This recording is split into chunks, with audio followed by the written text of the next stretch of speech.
La méditation de ce 25 juillet est intitulée « Le culte familial ». Il bâtit là un autel à l'Éternel et invoqua le nom de l'Éternel.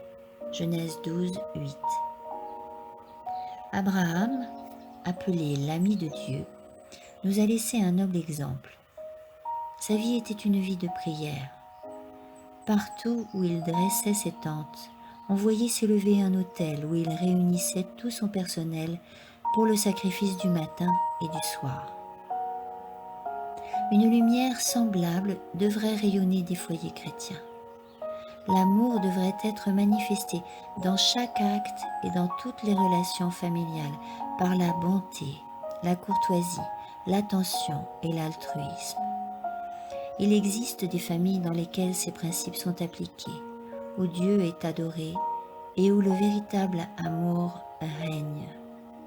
De ces foyers, une prière s'élève comme un encens matin et soir vers Dieu, qui leur envoie ses bontés et bénédictions, comme la rosée du ciel.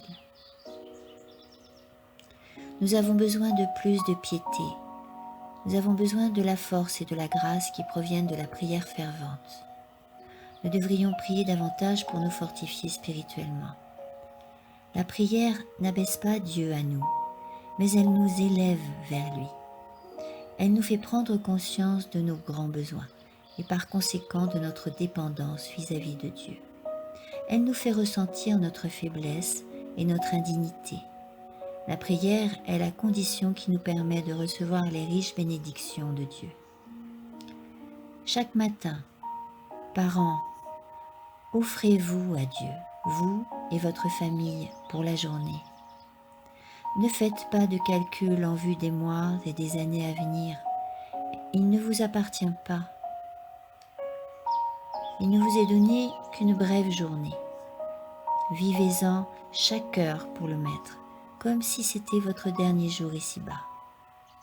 Présentez tous vos plans à Dieu pour qu'ils soient acceptés ou rejetés, selon les desseins de la Providence.